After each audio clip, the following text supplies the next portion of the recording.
आज की इस वीडियो में स्टूडेंट्स हम करेंगे क्लास 10 फिजिक्स का मॉडल क्वेश्चन पेपर 2022 का थ्योरी सेक्शन यानी सेक्शन बी और सेक्शन सी में 2022 के मॉडल पेपर में जितने भी थ्योरी के क्वेश्चंस आए हैं वो सारे के सारे हम करेंगे। और स्टूडेंट्स मैं आपको यहाँ पर ये बात भी बता दूँ कि न्यूमेरिकल्स की वीडियो जो कि मॉडल क्वेश्चन पेपर में आए थे वो मैंने ऑलरेडी अपलोड कर दी है। तो आइए इस वीडियो को स्टार्ट करते हैं। तो स्टूडेंट्स हम स्टार्ट कर लेते हैं सेक्शन बी से। और सेक्शन बी में हम कहाँ से कहाँ तक क्वेश्चन समझेंगे आज। क्वेश्चन नंबर 2 से लेकर क्वेश्चन नंबर 7 तक के हम जितने भी ये सवालात गिवन हैं वो सारे के सारे हम समझेंगे। और क्वेश्चन नंबर 8 से लेकर 13 आपके न्यूमेरिकल्स हैं जो कि मैंने आपको अलग वीडियो में ऑलरेडी समझा दिए हैं। तो स्टूडेंट सबसे पहले हम कर लेते हैं क्वेश्चन नंबर 2। तो क्वेश्चन नंबर 2 मैं यहाँ पर सिलेक्ट कर रहा हूँ। ये क्वेश्चन मैं आपको सबसे पहले समझाऊंगा। सही है। तो स्टूडेंट क्वेश्चन नंबर 2 हमारे पास क्या है, drive mechanical advantage of inclined plane. तो स्टूडेंट्स यहाँ पर जो क्वेश्चंस गिवन है मैं उसी से रिलेटेड आपको आंसर बताऊंगा, डिटेल में नहीं जाऊंगा। तो हमसे कहा है क्वेश्चन नंबर 2 में कि हमें मैकेनिकल एडवांटेज मालूम करना है इंक्लाइंड प्लेन का। सही है। तो सबसे पहले हम हेडिंग देंगे mechanical advantage of inclined plane. सही है। अब यहाँ पर आपको एक डायग्राम दिखाई गई है तो मैंने यहाँ पर लिखा as it is clear from diagram, जैसा कि डायग्राम से क्लियर है that the weight W is pulled by an effort P at a height h with an angle theta on an inclined plane of length L, then the mechanical advantage of inclined plane is given by। हमसे कहा है कि एक हमारे पास inclined plane है और उसके ऊपर से एक वेट को जो है वो लेकर जाया जा रहा है। सही है। वेट को मैंने यहाँ पर W से रिप्रेजेंट कराया है और कितनी फोर्स लग रही है इस वेट को ऊपर ले जाने के लिए उसको मैंने रिप्रेजेंट कराया है एफर्ट को P से। सही है। और लेंथ की अगर हम बात करें इंक्लाइंड प्लेन की तो लेंथ ऑफ इंक्लाइंड प्लेन को मैंने L से रिप्रेजेंट कराया है, क्योंकि इंक्लाइंड प्लेन एक सर्टेन हाइट पर होता है तो हाइट को मैंने H से रिप्रेजेंट कराया है। और हॉरिजॉन्टल एक्सिस के साथ एक एंगल भी बन रहा है जिसको मैंने थीटा से रिप्रेजेंट कराया है। तो मैकेनिकल एडवांटेज हमें मालूम करना है इंक्लाइंड प्लेन का। तो आइडियल कंडीशन क्या होती है, आउटपुट बराबर होता है इनपुट के। आउटपुट का फार्मूला क्या होता है, weight multiply by weight arm, और इनपुट का फार्मूला क्या होता है, effort multiply by effort arm. सही है। आर्म आपका एफर्ट के साथ आएगा। तो वेट को स्टूडेंट्स मैंने यहाँ पर W से रिप्रेजेंट कराया है और वेट आर्म मेरा यहाँ पर कितना है, H है। इक्वल की साइन लगाएंगे। एफर्ट को मैंने P से रिप्रेजेंट कराया है और एफर्ट आर्म मेरे पास यहाँ पर क्या है, L है। सही है।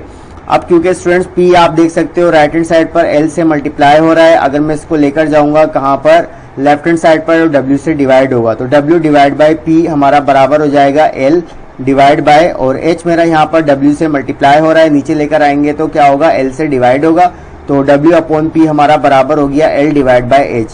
तो स्टूडेंट्स आपको पता होगा कि मैकेनिकल एडवांटेज बेसिकली क्या होता है, रेशियो होता है लोड टू द एफर्ट। तो W अपॉन P हमारा किसके बराबर हो जाएगा, m डॉट A के। तो लिहाजा मैंने W अपॉन P की जगह लिख दिया m dot A is equal to L divide by H। तो ये हमारे पास इंक्लाइंड प्लेन का मैकेनिकल एडवांटेज आ गया, यानी लेंथ डिवाइड बाय हाइट। तो यही इसका आंसर है और पेपर में आपको ये डायग्राम भी बनानी है। अब स्टूडेंट्स हम देख लेते हैं question number 3 model question paper का। इसको हम समझ लेते हैं कि इसमें क्या कहा गया है। तो क्वेश्चन नंबर 3 हमारे पास है state quantum theory and dual nature of light. हमें बताना है कि क्वांटम थ्योरी और ड्यूल नेचर ऑफ लाइट की थ्योरी क्या है। तो सबसे पहले हम हेडिंग देंगे quantum theory and dual nature of light. तो स्टूडेंट्स एल्बर्ट आइंस्टाइन और मैक्स प्लैंक ने ये थ्योरी पेश की थी 1905 में, इसलिए मैंने लिखा Albert Einstein and Max Planck proposed a theory in 1905 about nature of light. तो लाइट की नेचर के बारे में दी थी, which shows the light has a dual nature such as light behaves both as a wave and a particle. और इस theory में उन्होंने बताया था कि लाइट की ड्यूल नेचर होती है कि लाइट आपकी वेव के तौर पे भी बिहेव करती है और पार्टिकल के तौर पे भी बिहेव करती है। In which a photon is connected with each particle of light, और जिसके अंदर यानी लाइट के अंदर जो मेन पार्ट होता है वो किसका होता है, फोटोन का होता है। यानी लाइट हमारी मुश्तमिल होती है किसके ऊपर, फोटोन्स पर। और मेन पॉइंट्स की अगर हम बात करें इस थ्योरी की तो वो क्या थे, एनर्जी रिलीज नंबर 1 है हमारे पास, एनर्जी रिलीज्ड और absorbed is always in the form of packets of energy और बंडल्स ऑफ एनर्जी। कि लाइट हमारी जो रिलीज होती है और या एब्जॉर्ब होती है वो हमेशा होती है in the form of packets, यानी एनर्जी पैकेट्स की फॉर्म में या बंडल्स ऑफ एनर्जीज की फॉर्म में। सही है। नंबर 2 इसका पोस्टुलेट था, these packets of energy are known as quanta और फोटोन्स। और लाइट के पार्टिकल्स को या आप कह सकते हो उन पैकेट्स ऑफ एनर्जी को कहा जाता था क्वांटा या फोटॉन्स, क्योंकि लाइट हमारी मुश्तमिल होती है फोटॉन्स पर, लिहाजा उन एनर्जी के पैकेट्स को कहा जाता था क्वांटा या फोटॉन्स। और अगर हम बात करें थर्ड पोस्टुलेट्स की, तो एनर्जी ऑफ फोटोन यानी फोटोन की जो एनर्जी होती है वो किसके बराबर होती है, E is equal to H V. E हमारा यहाँ पर शो कर रहा है एनर्जी को जो कि रिलीज होगी या एब्जॉर्ब होगी। एच हमारा यहाँ पर क्या है, प्लैंक्स कांस्टेंट है, और इसकी वैल्यू मैंने यहाँ पर लिखी है 6.625 मल्टीप्लाई बाय 10 की पावर -34 जूल सेकेंड, इसका यूनिट है प्लैंक्स कांस्टेंट का। और वी मेरा यहाँ पर क्या है, फ्रीक्वेंसी ऑफ रेडिएशंस के फ्रीक्वेंसी क्या होगी लाइट की, उसकी वैल्यू यहाँ पर आएगी जब न्यूमेरिकल आप सॉल्व करोगे। तो ये था हमारा question number 3, quantum theory and dual nature of light. अब स्टूडेंट्स हम देख लेते हैं question number 4, how to convert a galvanometer into ammeter and voltmeter. हमसे कहा है कि किस तरीके से हम गैल्वेनोमीटर को कन्वर्ट कर सकते हैं एमीटर में और वोल्ट मीटर में। तो सबसे पहले हम देख लेते हैं कि किस तरीके से गैल्वेनोमीटर को हम कन्वर्ट करेंगे किसमें, एमीटर में। तो स्टूडेंट्स यहाँ पर सबसे पहले हेडिंग आएगी conversion of galvanometer into ammeter. तो स्टूडेंट्स अगर आप गैल्वेनोमीटर को एमीटर के अंदर कन्वर्ट करना चाहते हो तो हम क्या करेंगे, गैल्वेनोमीटर के सामने एक पैरेलल में रेजिस्टर लगा देंगे, सही है, जिसको हम कहते हैं शंट रेजिस्टेंस। तो यही बात मैंने यहाँ पर लिखी है, a galvanometer is connected into ammeter by connecting a low resistance wire in parallel with galvanometer. कि अगर आप गैल्वेनोमीटर को एमीटर में कन्वर्ट करना चाहते हो तो आपको एक लो रेजिस्टेंस वायर लगानी पड़ेगी पैरेलल में गैल्वेनोमीटर के, जैसा कि आप डायग्राम में देख सकते हो। गैल्वेनोमीटर के सामने मैंने एक पैरेलल में रेजिस्टर कनेक्ट किया है और ये लो रेजिस्टेंस वैल्यू होगी इस रेजिस्टर की। This low resistance is called shunt resistance, और इस लो रेजिस्टेंस को हम कहते हैं शंट रेजिस्टेंस, इसलिए मैंने यहाँ पर लिखा है आर एस। एस हमारा यहाँ पर शो कर रहा है शंट को, सही है। अब मैं आपको थोड़ा सा ये भी बता देता हूँ कि गैल्वेनोमीटर हम यूज करते हैं स्मॉल करंट को मेजर करने के लिए। अगर आपके पास गैल्वेनोमीटर हो एमीटर ना हो और आप चाहते हो गैल्वेनोमीटर को एमीटर में कन्वर्ट करना, तो गैल्वेनोमीटर के सामने हम क्या लगाएंगे, एक लो रेजिस्टेंस वायर लगा देंगे, सही है। तो आपका गैल्वेनोमीटर कन्वर्ट हो जाएगा किसमें, एमीटर में, सही है स्टूडेंट्स। अब स्टूडेंट्स हम देख लेते हैं कि किस तरीके से आप कन्वर्ट करोगे गैल्वेनोमीटर को किसमें, वोल्ट मीटर में, सही है स्टूडेंट्स। तो अगर आप स्टूडेंट गैल्वेनोमीटर को वोल्ट मीटर में कन्वर्ट करना चाहते हो तो सिंपल आपको क्या करना पड़ेगा, गैल्वेनोमीटर के साथ एक हाई वैल्यू रेजिस्टर लगाना पड़ेगा सीरीज में। तो इसलिए मैंने यहाँ पर लिखा a galvanometer is connected into voltmeter by connecting a high resistance wire in series with galvanometer. इसका फायदा क्या है, अगर आपके पास फॉर एग्जाम्पल वोल्ट मीटर नहीं है लेकिन गैल्वेनोमीटर मौजूद है तो आप क्या करोगे, गैल्वेनोमीटर के साथ एक हाई वैल्यू रेजिस्टर लगा दोगे, जिसकी वजह से आपका गैल्वेनोमीटर वोल्ट मीटर वाली रीडिंग प्रोवाइड करेगा, सही है स्टूडेंट्स। अब स्टूडेंट्स हम देख लेते हैं question number 5, name 2 main defects of human eyes. हमें नाम लिखने हैं कि जो मेन डिफेक्ट्स होते हैं ह्यूमन आईज के कौन से हैं, उनके सिर्फ नाम लिखने हैं। और आगे हमसे कहा है only with the help of रे डायग्राम, और सिर्फ रे डायग्राम की मदद से show the defect and the correction of any one defect. कि हमें क्या करना है, रे डायग्राम की मदद से किसी भी एक डिफेक्ट को हमें ड्रॉ करना है और उसको करेक्ट करने का क्या तरीका होता है उस डिफेक्ट को, वो भी हमें बताना है सिर्फ रे डायग्राम की मदद से, सही है स्टूडेंट। तो स्टूडेंट्स यहाँ पर मैंने थोड़ी सी वर्डिंग लिख दी है, अगर ये क्वेश्चन पेपर में आ जाता है इस तरह का तो आपको ये वर्डिंग वगैरह लिखने की ज़रूरत नहीं है। तो आपको क्या लिखना है वो मैं आपको बता देता हूँ। तो सबसे पहले आपको हेडिंग देनी है मेन डिफेक्ट्स ऑफ ह्यूमन आई, सही है कि मेन डिफेक्ट्स कौन से होते हैं ह्यूमन आई के, तो यहाँ मैंने लिखा the 2 main defects of human I R, सही है। नंबर 1 आपको हेडिंग देनी है शॉर्ट साइटेडनेस, जिसको हम मायोपिया भी कहते हैं, और दूसरा है लॉन्ग साइटेडनेस, जिसको हम हाइपरमेट्रोपिया भी कहते हैं। तो ये सिर्फ आपको हेडिंग देनी है और नीचे एक डायग्राम मैंने बनाई है वो आपको बना देनी है। तो आपकी आसानी के लिए थोड़ा सा मैं बता देता हूँ कि शॉर्ट साइटेडनेस क्या होती है। If a person can see the near objects clearly as compare to the distant object, अगर कोई शख्स है उसकी करीब की जो नज़र है वो बिल्कुल सही है लेकिन दूर की नज़र उसकी खराब है, उसको करीब की चीज़ें बिल्कुल साफ दिखाई देती हैं लेकिन दूर की चीज़ें उसको साफ नहीं दिखाई देती, तो इस डिफेक्ट को हम कहते हैं ह्यूमन आई के क्या, शॉर्ट साइटेडनेस या मायोपिया, सही है। अब दूसरा इसका क्या होगा, अपोजिट होगा, लॉन्ग साइटेडनेस या हाइपरमेट्रोपिया। तो इसके अंदर क्या होगा, इस डिफेक्ट के अंदर कि एक पर्सन को आपकी जो करीब की चीज़ें हैं वो सही दिखाई नहीं देंगी लेकिन दूर की चीज़ें उसको बिल्कुल सही दिखाई देंगी। इसलिए मैंने यहाँ पर लिखा if a person can see distant objects clearly, यानी एक पर्सन अगर दूर की चीजों को बिल्कुल सही से देख सके as compare to the near object, बजाय इसके कि करीब की चीजों को वो देखे, तो उस डिफेक्ट को हम कहते हैं लॉन्ग साइटेडनेस। अब स्टूडेंट्स, क्योंकि हमें कहा था कि आपको रे डायग्राम बनानी है, तो यहाँ पर मैंने रे डायग्राम बनाई है। और ये कौन सी रे डायग्राम बनाई है मैंने? ये बनाई है मैंने लॉन्ग साइटेडनेस की, सही है। और साथ में करेक्शन का तरीका भी बताया है। तो जैसा कि मैंने आपको बताया कि लॉन्ग साइटेडनेस में क्या होता है, करीब की जो चीजें होती हैं वो हमें सही से दिखाई नहीं देती, दूर की सही से दिखाई देती हैं। अगर आप इस डिफेक्ट को क्या करना चाहते हो, सही करना चाहते हो, तो उसके लिए हम क्या यूज करेंगे? उसके लिए आपको यूज करना पड़ेगा कॉन्वेक्स लेंस। अब इस डिफेक्ट में होता क्या है थोड़ा सा आपको बता देता हूं। This defect appears due to the decrease in the thickness of eyeball. जब आई बॉल की जो थिकनेस है ये वाली, अगर ये कम हो जाती है तो जिसकी वजह से क्या होता है, फोकल लेंथ आपकी बढ़ जाती है। And image is form beyond the retina, और आपकी इमेज जाके बनती है रेटिना से बहुत दूर, जैसा कि आप डायग्राम में देख सकते हो कि जो आई बॉल है इसकी थिकनेस जो है वो क्या है, कम हो गई है, जिसकी वजह से फोकल लेंथ आपकी इंक्रीज हो गई है। और इमेज आपकी कहाँ बन रही है? Beyond retina. ये वाला जो पार्ट होता है हमारा रेटिना का होता है, तो आपकी जो इमेज बन रही है वो रेटिना से बहुत दूर बन रही है। तो अगर आप इस डिफेक्ट को करेक्ट करना चाहते हो तो आपको क्या यूज करना पड़ेगा? आपको कॉन्वेक्स लेंस यूज करना पड़ेगा। जैसा कि आप यहाँ पर देख सकते हो, करेक्शन बताइए कॉन्वेक्स लेंस, कि आपको यहाँ पर कॉन्वेक्स लेंस यूज करना पड़ेगा। यानी जब आप डॉक्टर के पास जाओगे तो वो आपको सजेस्ट करेगा कॉन्वेक्स लेंस, अगर आपको जो है वो दूर के ऑब्जेक्ट सही से दिखाई देते हैं लेकिन करीब के अगर सही से दिखाई नहीं देते, तो इसका मतलब वो होगी लॉन्ग साइटेडनेस। तो पेपर में अगर ये क्वेश्चन आ जाए, सिंपल आपको मेन डिफेक्ट्स ऑफ ह्यूमन आई ये वाली लाइन लिखनी है। The two main defects of human I R, number 1 heading आएगी शॉर्ट साइटेडनेस यानी मायोपिया, और दूसरी आएगी लॉन्ग साइटेडनेस यानी हाइपरमेट्रोपिया। और उसके बाद आपको ये डायग्राम बना देनी है। ये जो मैंने वर्डिंग यहाँ पर लिखी है सिर्फ आपको समझाने के लिए लिखी है। अगर पेपर में ये क्वेश्चन एज इट इज आ जाए तो आपको ये हेडिंग्स वगैरह देने के बाद डायरेक्ट ये डायग्राम बनानी है। अब स्टूडेंट्स हम देख लेते हैं क्वेश्चन नंबर 6। क्वेश्चन नंबर 6 हमारे पास क्या है, थोड़ा सा मैं सिलेक्ट कर दूं फिर आपको बताता हूं। तो क्वेश्चन नंबर 6 हमारे पास है मॉडल क्वेश्चन पेपर का, what are semiconducting materials, कि सेमी कंडक्टिंग मटेरियल्स कौन से होते हैं, यानी सेमी कंडक्टर क्या होता है, और साथ में आपको पी टाइप और एन टाइप भी बतानी है।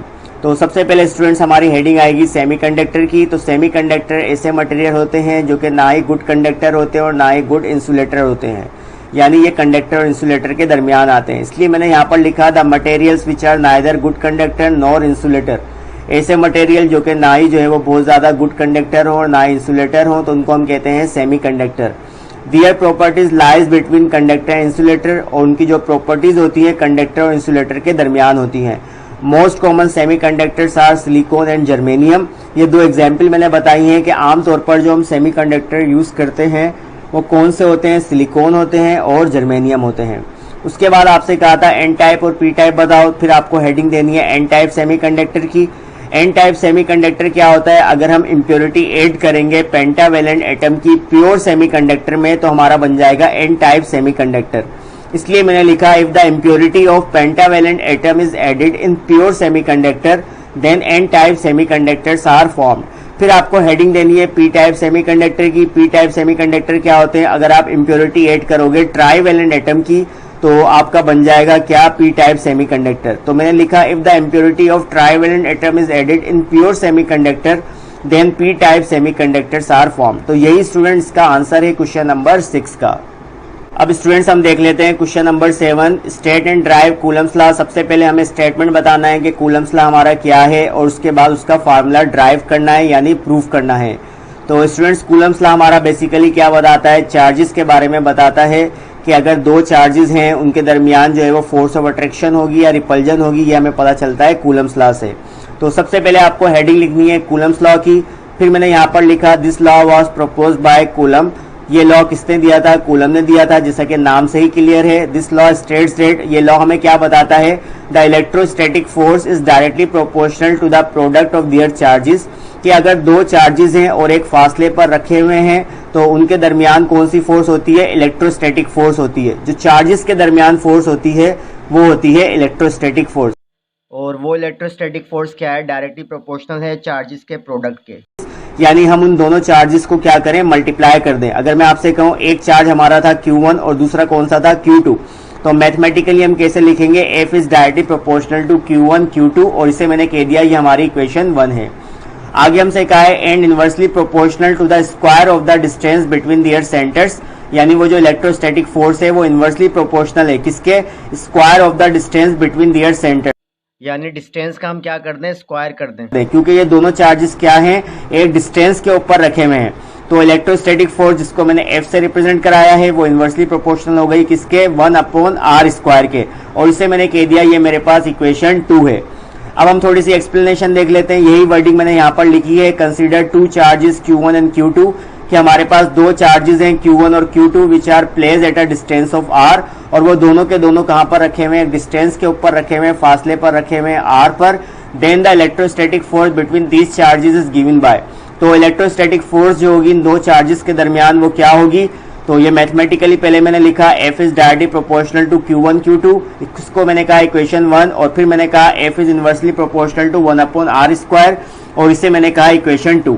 अब हम क्या करेंगे, इक्वेशन 1 और इक्वेशन 2 को क्या करेंगे, कंबाइन करेंगे। तो मैंने लिखा by combining 1 and 2 we get, इन दोनों को हमने कंबाइन किया तो F हमारा डायरेक्टली प्रोपोर्शनल हो जाएगा किसके, न्यूमरेटर में क्या है Q1 Q2 को 1 से मल्टीप्लाई करूंगा तो क्या आएगा Q1 Q2, डिवाइड की साइन लगाई, डिनोमिनेटर में क्या है r स्क्वायर, और F मैंने एक बार लिख दिया और इस प्रोपोर्शनलिटी की साइन को भी मैंने एक बार लिख दिया। अब स्टूडेंट्स आपको पता होगा फिजिक्स में जब हम इस प्रोपोर्शनलिटी की साइन हटाते हैं तो इक्वल की साइन आती है और कांस्टेंट आता है, तो F इस बराबर हमारा हो जाएगा किसके, इस प्रोपोर्शनलिटी की साइन को हटाया, इक्वल की साइन आई, और कांस्टेंट हमारा यहाँ पर क्या है, K है, तो मैंने लिख दिया F is equal to K Q1 Q2 divide by r square. तो ये स्टूडेंट्स हमारा बेसिकली कूलम्स लॉ का फार्मूला है, और यहाँ पर K हमारा क्या है, कांस्टेंट है, और इसकी वैल्यू भी होती है क्या, 9 मल्टीप्लाई बाय 10⁹, और K का यूनिट क्या होगा, न्यूटन मीटर स्क्वायर पर कूलम स्क्वायर। और स्टूडेंट्स आखिरी में मैंने यहाँ पर लिखा है, जैसा कि डायग्राम से क्लियर है कि जो लाइक चार्जेस होंगे वो क्या करेंगे, रिपेल करेंगे, और जो अपोजिट चार्जेस होंगे वो क्या होंगे, अट्रैक्ट करेंगे। जैसा कि ये दोनों चार्जेस अट्रैक्ट कर रहे हैं, ये अपोजिट चार्जेस हैं, और ये दो चार्जेस क्या कर रहे हैं, रिपेल कर रहे हैं। तो ये था हमारा कूलम्स लॉ। अब स्टूडेंट्स क्वेश्चन नंबर 7 के बाद डायरेक्ट हम करेंगे क्वेश्चन नंबर 14, क्योंकि क्वेश्चन नंबर 8 से लेकर क्वेश्चन नंबर 13 तक न्यूमेरिकल्स थे, जिसकी मैंने एक अलग वीडियो बनाई है, सही है। तो अब हम करते हैं सेक्शन सी, और सेक्शन सी में कोई न्यूमेरिकल नहीं है। इस मॉडल पेपर में जितने भी न्यूमेरिकल्स थे वो मैंने आपको एक अलग वीडियो में सोल्व करके बता दिए हैं। अब हम कर लेते हैं सेक्शन सी। सेक्शन सी में से हमें 2 सवाल करने हैं, मैं आपको ये तीनों सवाल समझाऊंगा। तो इसके जो टोटल मार्क्स हैं वो 12 हैं, यानी एक आपका क्वेश्चन 6 नंबर का है। तो सबसे पहले हम करेंगे क्वेश्चन नंबर 15 करते हैं, फिर 16 करते हैं, और 14 हम करेंगे लास्ट में, क्योंकि 14 को समझने में थोड़ा टाइम लगेगा। तो सबसे पहले हम कर लेते हैं क्वेश्चन नंबर 15 और फिर 16। तो अब हम कर लेते हैं student question number 15, write 4 properties of each alpha rays, beta rays and gamma rays. हमसे कहा है कि हमें 4 प्रॉपर्टीज लिखनी है, अल्फा रेज की, बीटा रेज की और गामा रेज की। तो सबसे पहले स्टूडेंट्स हम देखते हैं प्रॉपर्टीज किसकी, अल्फा रेज की। तो इसको मैं थोड़ा सा सिलेक्ट कर देता हूँ। तो आपको सबसे पहले हेडिंग देनी है properties of alpha rays. Alpha rays को हम इस तरह से लिखते हैं। तो alpha rays has following properties. Number 1 हमारे पास प्रॉपर्टी है, they are positively charge particles, के अल्फा रेज जो होती हैं उसके ऊपर क्या होता है, पॉजिटिव चार्ज होता है, सही है। नंबर 2 है हमारे पास, they have high ionizing power, के आयोनाइजिंग पावर्स यानी आयंस के अंदर तब्दील होने की जो कुव्वत होती है वो अल्फा रेज में क्या होती है, बहुत ज्यादा होती है। नंबर 3 है, they have low penetrating power, के अल्फा रेज की जो पेनिट्रेटिंग पावर होती है यानी किसी चीज में से पास आउट होने की जो पावर होती है वो क्या होती है, बहुत कम होती है। नंबर 4 पॉइंट मैंने यहाँ पर लिखा है, दे कैन पास थ्रू पेपर, कि वो पेपर में से क्या होती है, पास आउट हो जाती हैं, सिर्फ और सिर्फ पेपर में से पास आउट हो सकती हैं, इसलिए इसकी पेनिट्रेटिंग पावर बहुत कम होती है। नंबर 5 पॉइंट्स मैंने लिखा है, they are deflected by electric and magnetic field, कि वो डिफ्लेक्ट कर जाती हैं इलेक्ट्रिक और मैग्नेटिक फील्ड अगर मौजूद हो। कि डिफ्लेक्ट का मतलब क्या है, बेंड हो जाती है, यानी अगर अल्फा रेज के पास इलेक्ट्रिक फील्ड को लेकर आया जाए या मैग्नेटिक फील्ड को लेकर आया जाए तो क्या होती हैं, वो बेंड हो जाती हैं। अब स्टूडेंट्स हम देख लेते हैं प्रॉपर्टीज किसकी, बीटा रेज की। तो बीटा रेज हमारे पास क्या होती हैं, सबसे पहले आपको हेडिंग देनी है प्रॉपर्टीज ऑफ बीटा रेज, तो फिर आपको लिखना है beta raise has following properties. तो अगर हम बीटा रेज की बात करें तो नंबर 1 प्रॉपर्टी क्या है, they are compose of electrons. Beta rays आपकी इलेक्ट्रॉन्स पर मुश्तमिल होती हैं, इलेक्ट्रॉन्स पर मुश्तमिल है तो हम क्या कहेंगे। नंबर 2 प्रॉपर्टी मैंने लिखी है, they are negatively charge particles, कि बीटा रेज आपकी क्या होती है, नेगेटिवली चार्ज पार्टिकल्स होती हैं। सही है, यानी बीटा रेज के ऊपर जो चार्ज होगा ना वो कौन सा होगा, इलेक्ट्रॉन वाला होगा, नेगेटिव होगा। थर्ड मैंने लिखी they have low ionising power. अगर आप यहाँ गौर करो, यहाँ था हाई आयोनाइजिंग पावर, यहाँ क्या है, लो आयोनाइजिंग पावर। नंबर 4 प्रॉपर्टी है दे हैव हाई पेनिट्रेटिंग पावर। इसकी जो पेनिट्रेटिंग पावर होती है थोड़ी ज्यादा होती है।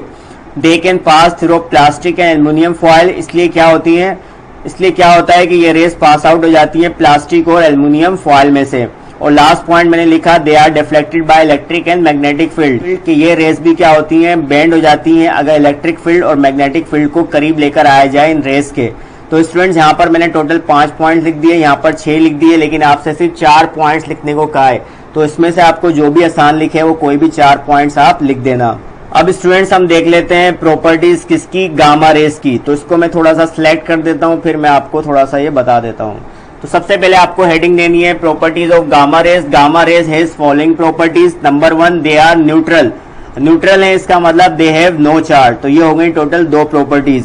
नंबर 3 है they have lowest ionising power. Number 4 है they have highest penetrating power. अगर हम अल्फा रेस, बीटा रेस और गामा रेस को कंपेयर कराएं तो सबसे ज्यादा जो पेनिट्रेटिंग पावर होती है वो होती है गामा रेस की, क्योंकि गामा रेस क्या होती है, बहुत ज्यादा डेंजरस होती हैं। They can pass through plastic lead, कि वो आपकी पास आउट हो सकती है किसमें से, प्लास्टिक लेड में से। सही है। और लास्ट पॉइंट मैंने लिखा they are not deflected by electric and magnetic field. सही है, कि ये आपकी रेस डिफ्लेक्ट नहीं होती इलेक्ट्रिक और मैग्नेटिक फील्ड से। यानी अगर गामा रेस के पास इलेक्ट्रिक फील्ड या मैग्नेटिक फील्ड को प्रोड्यूस करवाया जाए तो ये बेंड नहीं होती हैं, ये सिर्फ और सिर्फ पास आउट हो सकती हैं, वो भी बहुत मुश्किल से लेड में से। लेड हम कहते हैं प्लम्बम को, आपने उर्दू में सुना होगा सीसा कहते हैं, भाई सीसा कान में डाला जाएगा। सही है, तो सीसा का मतलब होता है लेड यानी प्लम्बम। अब स्टूडेंट्स हम देख लेते हैं question number 16, define simple harmonic motion. हमें बताना है कि सिंपल हार्मोनिक मोशन क्या होती है एंड प्रूव डेट, और हमें प्रूफ करना है विद डायग्राम, यानी डायग्राम की मदद से, that the motion of a body attach to the end of a spring execute simple harmonic motion, कि अगर किसी ऑब्जेक्ट को स्प्रिंग के एक एंड से कनेक्ट किया जाए तो उसके अंदर सिंपल हार्मोनिक मोशन होती है। तो अब हम देख लेते हैं कि इसका क्या मतलब है। सबसे पहले आपको हेडिंग देनी है सिंपल हार्मोनिक मोशन की। तो सिंपल हार्मोनिक मोशन क्या होती है, डिफाइन मैंने यहाँ पर लिखी है, the two and fro motion of a body, ऐसी मोशन जिसके अंदर बॉडी आपकी बैक एंड फोर्थ मूव करे, जैसे आपकी मोशन ऑफ पेंडुलम होती है, और in which acceleration is directly proportional to the displacement. और ऐसी मोशन में एक्सीलरेशन क्या होगा, डायरेक्टली प्रोपोर्शनल होगा डिस्प्लेसमेंट के। And always directed towards the mean position, और बॉडी आपकी हमेशा मीन पोजीशन पर आने की कोशिश करे। जैसे मैं आपसे कहूं एक पेंडुलम होता है, पेंडुलम अगर मूव कर रहा है घड़ी के अंदर तो उसकी कोशिश क्या होती है कि वो अपनी ओरिजिनल पोजीशन पर आकर रुक जाए। तो ऐसी मोशन को हम कहते हैं सिंपल हार्मोनिक मोशन। तो ये आपको डिफाइन लिख देनी है। उसके बाद आपको हेडिंग देनी है motion of a body attached to a spring as simple harmonic motion, कि अगर हम किसी ऑब्जेक्ट को कनेक्ट कर दें स्प्रिंग के साथ तो उसके अंदर जो मोशन होगी वो क्या होगी, बैक एंड फोर्थ होगी, यानी सिंपल हार्मोनिक मोशन होगी। अब इसका क्या मतलब है थोड़ा मैं आपको डायग्राम से बता देता हूँ। तो स्टूडेंट्स आप देख सकते हो यहाँ पर मैंने डायग्राम बनाई है। मैंने कहा एक ऑब्जेक्ट है, टेबल के ऊपर रखा हुआ है, और इस ऑब्जेक्ट का एक एंड कनेक्ट है स्प्रिंग के साथ, और स्प्रिंग का दूसरा एंड आपके फिक्स सपोर्ट के साथ कनेक्ट है, यानी वॉल के साथ कनेक्ट है। अगर मैं स्टूडेंट्स आपसे कहूं कि इस ऑब्जेक्ट के ऊपर मैंने फोर्स अप्लाई की F, तो अब ये F फोर्स जब अप्लाई होगी तो ऑब्जेक्ट क्या करेगा, बैक एंड फोर्थ मूव करेगा मीन पोजीशन के अराउंड। तो ये हो गई इसकी फॉर एग्जांपल मीन पोजीशन। अब ये जैसे इसके ऊपर फोर्स अप्लाई की गई तो ये क्या होगा, आगे पीछे मूव करेगा स्प्रिंग। सही है, जिसकी वजह से ये ऑब्जेक्ट भी आगे पीछे मूव करेगा। सही है, तो जितना ज्यादा हम फोर्स लगाएंगे उतना ही हमारा डिस्प्लेसमेंट कवर होगा। सही है, तो ये हो गई हमारी इसकी डायग्राम। तो स्टूडेंट सबसे पहले आपको ये हेडिंग लिखनी है, उसके बाद ये जो अभी आपको मैं डायग्राम बताई है वर्डिंग के अंदर थोड़ा सा आपको इसको लिख देना है। कंसीडर अ मास, कि एक हमारे पास ऑब्जेक्ट है, is attach to one end of the spring, और उसको अटैच किया गया एक स्प्रिंग के साथ, and place on a smooth horizontal surface, और उसको रखा है किसी स्मूथ हॉरिजॉन्टल सरफेस पर, जैसा कि टेबल पर। सही, आगे हमसे कहा है when an external force is applied on the mass, जब कोई एक्सटर्नल फोर्स अप्लाई की जाती है उस ऑब्जेक्ट पर जिसका मास m है, then this mass covers a distance x, तो आपका ऑब्जेक्ट क्या करेगा, डिस्टेंस कवर करेगा। आगे हमसे कहा है then spring also exerts an equal but opposite restoring force, जिसकी वजह से स्प्रिंग भी क्या करेगा, एक अपोजिट रिस्टोरिंग फोर्स प्रोड्यूस करेगा, जिसकी वजह से ऑब्जेक्ट आपका बैक एंड फोर्थ मूव करेगा। तो due to this force spring move back and forth about its mean position, और कहां मूव करेगा मेन पोजीशन के अराउंड। आगे हमसे कहा है this force is given bye, अगर मैं इसको मैथमेटिकली लिखूं इस वर्डिंग को तो क्या होगा, F is directly proportional to X. सही है, इस प्रोपोर्शनलिटी की साइन को हटाएंगे तो हमारे पास आएगी इक्वल की साइन और कांस्टेंट आएगा के, तो एफ बराबर हो जाएगा किसके, के एक्स के। सही है, क्योंकि स्टूडेंट स्प्रिंग आपका एक अपोजिट फोर्स प्रोड्यूस कर रहा है, इसलिए मैंने यहां पर लगा दी माइनस की साइन, तो मैंने लिख दिया F is equal to minus K X. आपने student Newton second law of motion में पढ़ा है कि एफ बराबर होता है एम ए के, तो इस एफ की जगह मैंने लिख दिया एम ए बराबर किसके, माइनस के एक्स के। सही है, अब स्टूडेंट एम मेरा यहाँ पर ए से मल्टीप्लाई हो रहा है, अगर मैं इसको लेकर जाऊंगा नीचे कहां पर, राइट हैंड साइड पर, तो के से डिवाइड होगा, तो ए हमारा बराबर हो गया माइनस के डिवाइड बाय एम और मल्टीप्लाई बाय एक्स। अब स्टूडेंट्स क्योंकि के हमारा कांस्टेंट है और मास भी हमारा कांस्टेंट होता है Newton second law of motion में, तो अगर मैं आपसे कहूं कि इक्वल की साइन को हटाएं और इस कांस्टेंट को हटाएं तो हमारे पास क्या आएगी, प्रोपोर्शनलिटी की साइन आ जाएगी। देखो क्या कहा मैंने, अगर मैं इन कांस्टेंट्स को यहां से रिमूव करूं और इक्वल की साइन को रिमूव करूं, यानी मैं रिवर्स प्रोसेस कर रहा हूं। पहले मैंने प्रोपोर्शनलिटी की साइन को रिमूव किया था तो इक्वल की साइन आई थी और कांस्टेंट आया था। अब मैं यहां पर क्या कर रहा हूं, ये दोनों कांस्टेंट्स को रिमूव कर रहा हूं और इक्वल की साइन को रिमूव कर रहा हूं, तो मेरे पास यहां पर क्या आएगी, प्रोपोर्शनलिटी की साइन आ जाएगी। तो यहां पर मैंने लिखा के डिवाइड बाय एम हमारा क्या है, कांस्टेंट है। सही है, तो इक्वल की साइन हटाई और ये कांस्टेंट हटाया मैंने, तो मेरे पास क्या आ गया, मेरे पास आ गया ए डायरेक्टली प्रोपोर्शनल टू किसके, माइनस एक्स। तो ये स्टूडेंट्स हमारे पास इक्वेशन आ गई किसकी, सिंपल हार्मोनिक मोशन की। प्रूव हो गया कि acceleration directly proportional to the displacement. और ये माइनस की साइन स्टूडेंट जैसा कि मैंने आपको बताया कि ये इलास्टिक रिस्टोरिंग फोर्स को रिप्रेजेंट कर रही है जो कि स्प्रिंग जनरेट कर रहा है। तो मैंने यहाँ पर लिखा the above relation shows that body execute simple harmonic motion, के इस इक्वेशन से हमारा प्रूव हो गया कि वो बॉडी जो कि स्प्रिंग के साथ अटैच्ड है उसके अंदर कौन सी मोशन है, सिंपल हार्मोनिक मोशन है, under the influence of elastic restoring force. और किसकी वजह से है, जब आपका स्प्रिंग एक अपोजिट फोर्स लगा रहा है जिसको हम कहते हैं इलास्टिक रिस्टोरिंग फोर्स। और नेगेटिव साइन आपको यहाँ पर बता रही है कि जो रिस्टोरिंग फोर्स की डायरेक्शन है वो किसके अपोजिट है, अप्लाइड फोर्स के और डिस्प्लेसमेंट के। और साथ में स्टूडेंट्स आपको यहाँ पर डायग्राम भी ये बना देनी है। अब स्टूडेंट्स हम कर लेते हैं क्वेश्चन नंबर 14। क्वेश्चन नंबर 14 क्या है, विद द हेल्प ऑफ रे डायग्राम ड्राइव मिरर इक्वेशन, कि आपको रे डायग्राम की मदद से मिरर फार्मूला ड्राइव करना है। तो स्टूडेंट्स मिरर इक्वेशन को ड्राइव करने के लिए सबसे पहले आपको बनानी पड़ेगी रे डायग्राम, और इस रे डायग्राम को जो कि आपको स्क्रीन पर दिखाई दे रही है इसको आपको समझना पड़ेगा। तो थोड़ी सी मैंने यहाँ पर वर्डिंग लिखी है, consider an object A B place between focus and centre of curvature. एक हमारे पास ऑब्जेक्ट है कौन सा, ए बी। देखो ये डायग्राम में आपको ये ए बी दिख रहा है, ये हमारे पास ऑब्जेक्ट है और उसको मैंने कहां पर रखा है, फोकस और सेंटर ऑफ कर्वेचर के दरमियान रखा है। सही है, आगे हमसे कहा then two rays AP and AD are incident on the mirror. तो फिर क्या होता है, दो रेज एपी और एडी ये आपकी मिरर से जाके टकराती हैं, यानी ये दोनों क्या है, इंसिडेंट रे हैं। अब हम देख लेते हैं कि इस डायग्राम में एपी और एडी कहां पर है। तो अगर आप गौर करो, इस ऑब्जेक्ट जो कि हमारा ए बी था इससे एक रे निकली और ये मिरर से कहां पर जाके टकराई, पोल पे जाके टकराई। इसको मैंने कह दिया ये मेरी कौन सी रे है, ए पी। सही है, ए पी। और दूसरा इसी पॉइंट से, ए पॉइंट से एक और रे निकली और ये मिरर से टकरा रही है डी पॉइंट पर, तो ये हमारे पास हो गई ए डी। तो दो रेज निकली ए पी और दूसरी कौन सी, ए डी। सही है, मिरर से जाके दोनों की दोनों टकराई। अब स्टूडेंट्स अगर मैं आपसे कहूं कि एपी जब रे आपकी टकराई किससे, पोल से, तो यह आपने रूल पढ़ा होगा, रिफ्लेक्शन के रूल्स पढ़े होंगे। कोई भी रे ऑफ लाइट अगर वो पोल से जाके टकराती है, पोल हमारा क्या होता है, सेंटर पार्ट आप कह सकते हो मिरर का होता है, तो वो लॉ ऑफ रिफ्लेक्शन को फॉलो करती है। तो हमारी रे थी एपी, ये पोल से जाके टकराई, तो आफ्टर रिफ्लेक्शन ये क्या होगा, लॉ ऑफ रिफ्लेक्शन को फॉलो करेगी। तो एपी हमारा यहाँ पर टकराया, सही है, इंसिडेंट रे, और ये लॉ ऑफ रिफ्लेक्शन को फॉलो कर रही है, यानी ये होगी आपका पी ए डैश। सही है, ये हो गई आपकी रिफ्लेक्टेड रे। सही है, और दूसरी आपकी जो रे है ए डी, अगर आप गौर करो ए डी हमारी क्या है, ये भी इंसिडेंट रे है। सही है, ये आपके किससे, मिरर से जाके टकराई और ये आफ्टर रिफ्लेक्शन जो है वो क्या हो गई, ये पैरेलल हो गई प्रिंसिपल एक्सिस के। क्योंकि आपने एक रूल पढ़ा था, जब भी कोई रे ऑफ लाइट फोकस से पास आउट होती है तो वो पैरेलल हो जाती है आफ्टर रिफ्लेक्शन किसके, प्रिंसिपल एक्सिस के। तो ये जब दो रेस जब टकराई किससे, मिरर से, एपी और एडी, तो एपी ने लॉ ऑफ रिफ्लेक्शन को फॉलो किया और एडी ने आपका किसको फॉलो किया, प्रिंसिपल एक्सिस के पैरेलल हो गई, क्योंकि ये पास आउट हो रही है फोकस से। सही है स्टूडेंट। अब स्टूडेंट्स अगर मैं आपसे कहूं पोल और फोकस के दरमियान का जो डिस्टेंस है उसको हम किससे रिप्रेजेंट करते हैं, फोकल लेंथ, तो हम कह सकते हैं एफपी हमारा किसके बराबर होगा, फोकल लेंथ के। इसी तरह ऑब्जेक्ट का जो मिरर से डिस्टेंस होता है या पोल से जो डिस्टेंस होता है उसको हम किससे रिप्रेजेंट करते हैं, पी से। तो यहां से लेकर यहां तक ये हमारा क्या हो गया, ऑब्जेक्ट का डिस्टेंस पी, कहां से, मिरर से। इसी तरह से स्टूडेंट जब ये दो लाइंस आफ्टर रिफ्लेक्शंस टकराई थी तो यहाँ पर एक रिफ्लेक्टेड रेज का पॉइंट मिल रहा था ए डैश, तो ये हमारा ए डैश है, तो ये हमारा क्या है, बी डैश है। इसका मतलब हमारा क्या है, ये हमारा इमेज है, सही है। ए डैश बी डैश, ए भी हमारा ऑब्जेक्ट को शो कर रहा है और ए डैश बी डैश हमारा शो कर रहा है किसको, इमेज को। यहाँ पर आप कह सकते हो ए भी हमारा हाइट ऑफ ऑब्जेक्ट है और ए डैश बी डैश हमारा क्या है, हाइट ऑफ इमेज है। यहाँ पर आप लिख देना एच ओ और यहाँ लिख देना एच आई, मैं लिखना भूल गया। तो इमेज का जो डिस्टेंस होता है किससे, मिरर से, उसको हम किससे रिप्रेजेंट कराते हैं, क्यू से रिप्रेजेंट कराते हैं, सही है। तो ये हो गई स्टूडेंट ये डायग्राम, इसको मैंने आपको थोड़ा सा एक्सप्लेन कर दिया कि किस तरह से बनी है। अब हम देख लेते हैं इसकी डेरिवेशन।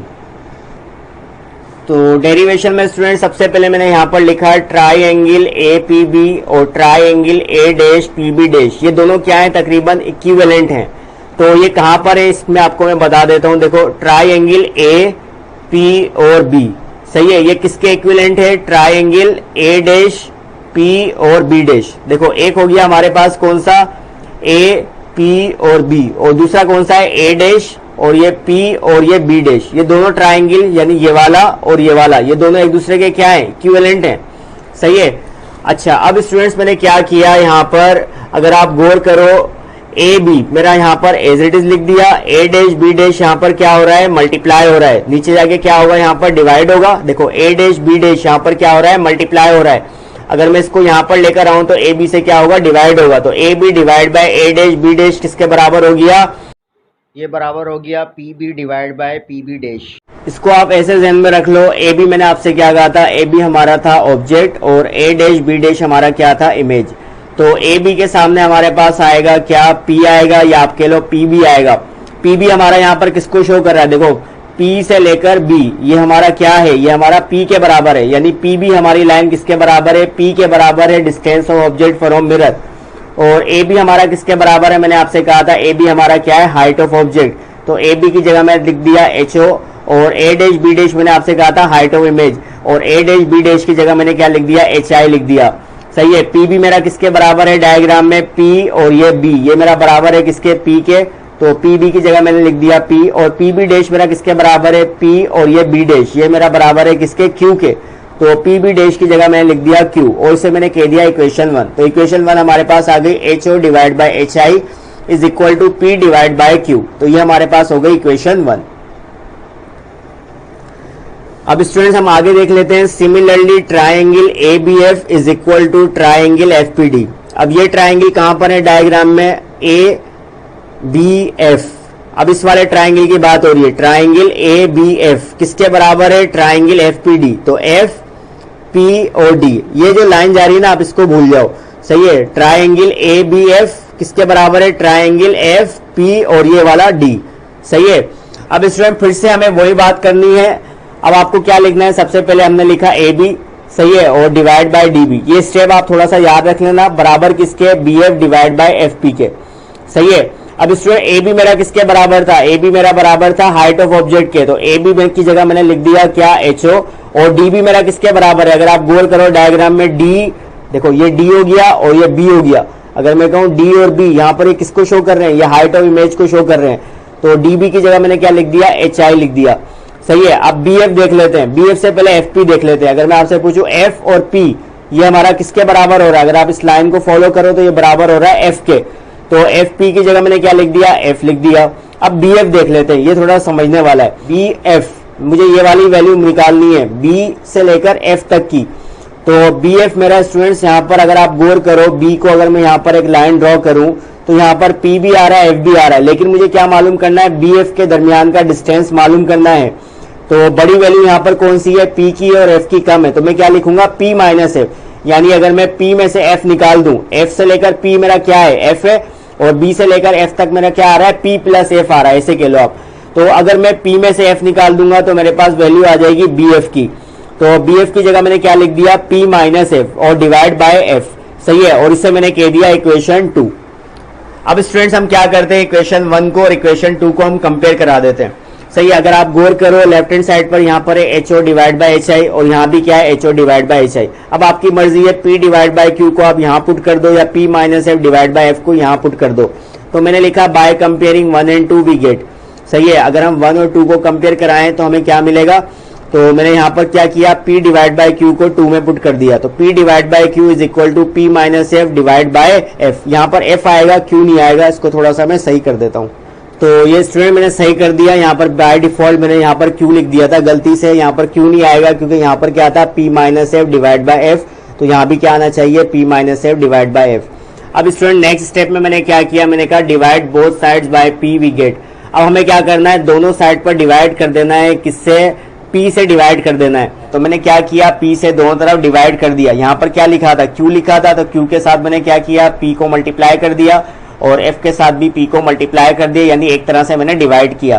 तो P divide by P Q बराबर हो जाएगा P minus F divide by F P के।